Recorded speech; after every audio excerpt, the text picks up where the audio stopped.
ঠাকুৰণী পূজা হ'বনে নহয় সমূহ ভক্তপ্ৰাণ ৰাইজলৈ নমস্কাৰ সকলোকে ভূপতেশ ব্লগলৈ স্বাগতম জনাইছোঁ মই ভূপতি আজি মই গৈ আছোঁ আমাৰ গাঁৱৰে বৰিপাৰাত অৱস্থিত শ্ৰী শ্ৰী মা ঠাকুৰণী মন্দিৰলৈ তাত এইবাৰ জেঠৰ 8 তাৰিখ অৰ্থাৎ ইংৰাজীৰ মে'ৰ 22 তাৰিখে পূজাটো অনুষ্ঠিত হ'বলগীয়া আছিল কিন্তু সমগ্ৰ ভাৰতবৰ্ষতে লকডাউন চলি থকাৰ বাবে আমাৰ পূজাটো অনুষ্ঠিত কৰিবলৈ কিছু বাধা আহি পৰিছে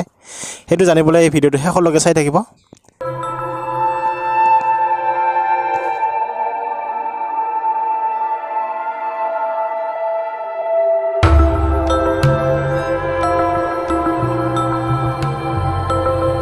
বৰ্তমান মই গৈ আছোঁ মন্দিৰৰ প্ৰাংগণৰ ফালে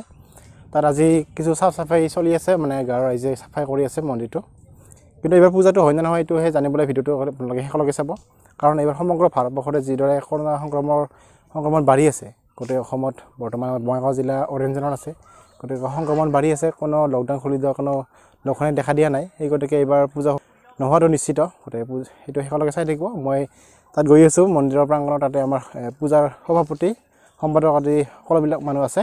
গতিকে শেষলৈকে চাই থাকিব বৰ্তমান মই উপস্থিত আছোঁ আমাৰ শ্ৰী শ্ৰী মা ঠাকুৰণী মন্দিৰৰ প্ৰাংগণত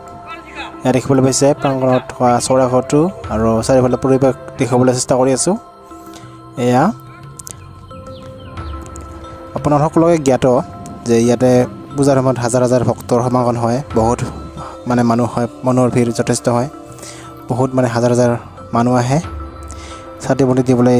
মানে অসুবিধা বহুত মানে ভিৰ হয় গতিকে ইয়াত দেখিবলৈ পাইছে মন্দিৰৰ প্ৰাংগণ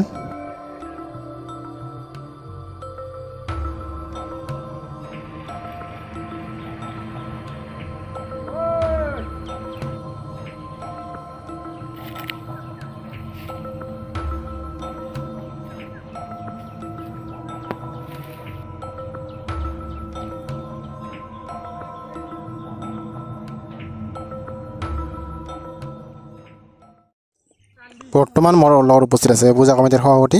তেখেতে পূজাৰ বিষয়ে কিছু কথা ক'ব সমূহ ভক্তপ্ৰাণ ৰাইজলৈ আমাৰ পাটলিয়াদহা বৰিপাৰা শ্ৰী শ্ৰী মা ঠাকুৰণী মন্দিৰৰ তৰফৰ পৰা জনাব বিচাৰিছোঁ যে এইবেলি দেশত কৰোনা ভাইৰাছ সংক্ৰান্তত পূজাখন পৰিচালনা কৰাৰ কাৰণে অসুবিধা হ'ব কাৰণ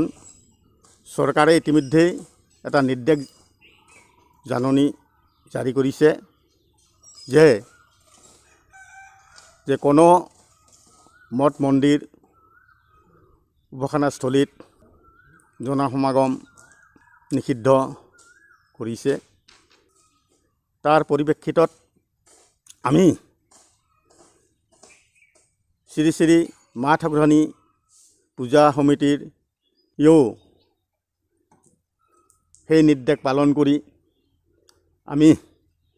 এইবেলি আমাৰ বাৰ্ষিক পূজাখন আমি বন্ধ ৰাখিছোঁ এইখিনিকে সমূহ ভক্তপ্ৰাণ ৰাইজক জ্ঞাতাৰ্থে অৱগত কৰিলোঁ নিবেদন নীতি শ্ৰী শ্ৰী মা ঠাকুৰণী পূজা সমিতি পাটলিয়াদহা বৰিপাৰা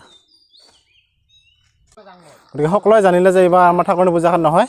গতিকে ভক্তমান ৰাইজসকলে এইবাৰ আহিব নালাগে অযথা আহি কোনো লাভ নহ'ব কাৰণ পূজাখন এইবাৰ নহয় গতিকে ভিডিঅ'টো যদি ভাল লাগিছে লাইক কৰিব শ্বেয়াৰ কৰিব আৰু চেনেলটো যদি এতিয়ালৈকে ছাবস্ক্ৰাইব কৰা নাই ছাবস্ক্ৰাইব কৰি ল'ব আৰু কাষত থকা বেল আইকনটো দবাই দিবলৈ নাপাহৰিব ধন্যবাদ